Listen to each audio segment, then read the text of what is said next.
Shalom peuple de Dieu et bienvenue sur notre plateforme de méditation intitulée Méditons ensemble. Pour ce vendredi 20 février 2026, nous allons méditer dans Actes des Apôtres au 12e chapitre, le verset 5. Prions.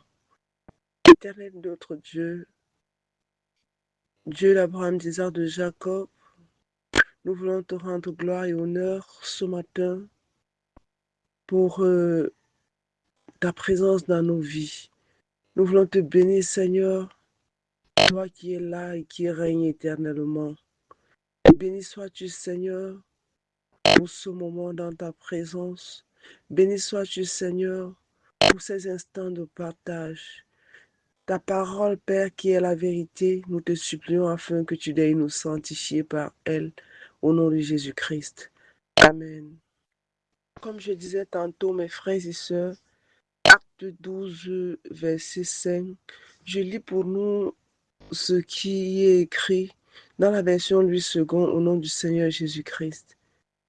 Pierre donc était gardé dans la prison et l'Église ne cessait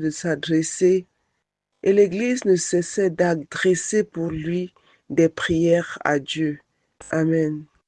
Bien-aimés, ce verset fait étalage d'une situation qui avait jeté le trouble au sein de l'Église primitive pendant la persécution des premiers témoins de Jésus-Christ.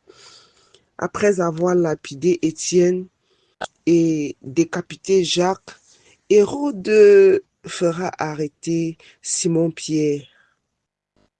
Et nous devons noter que Simon-Pierre était considéré comme étant le chef d'équipe et bien évidemment le chef de cette nouvelle doctrine qui se propageait de manière exponentielle, étant donné que ce dernier, Pierre, était celui à qui le Seigneur Jésus-Christ avait remis les clés de son Église.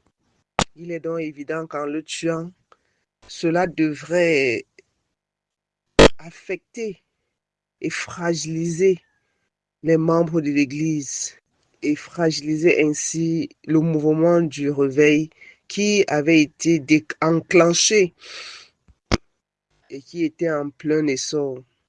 La leçon à retenir ici dans ce verset, c'est que nous devons beaucoup prier pour nos leaders spirituels parce que l'ennemi s'acharne beaucoup plus sur eux parce qu'ils sont des porteurs de vision. Et par conséquent, s'ils sont fauchés, la mission sera forcément déstabilisée.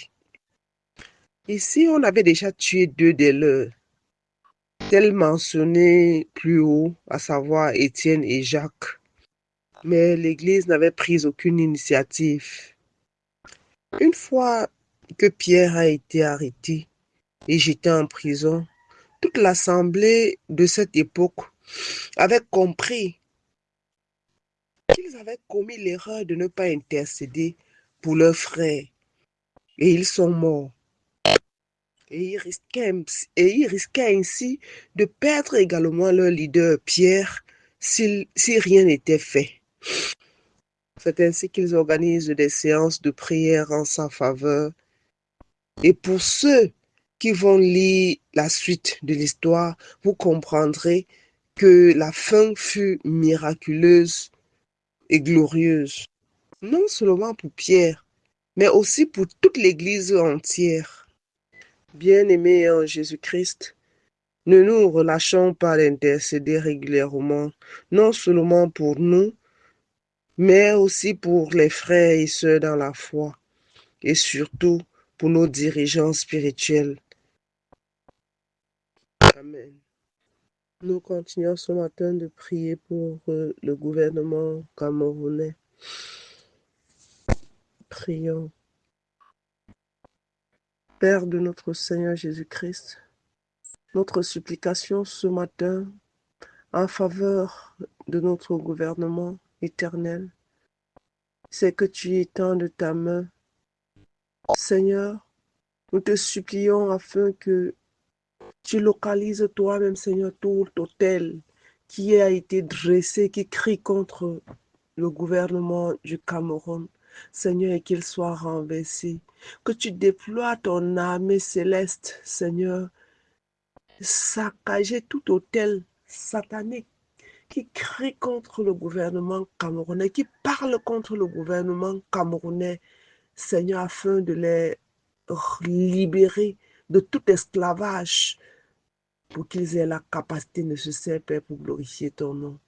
Viens, Seigneur, et accomplis-le, non pas par notre mérite, mais pour la gloire de ton seul nom.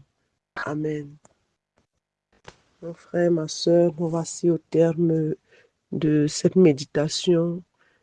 Si cela t'a touché, n'oublie pas de partager, de liker. Et nous disons à demain pour une nouvelle méditation, s'il plaît à Dieu. Shalom.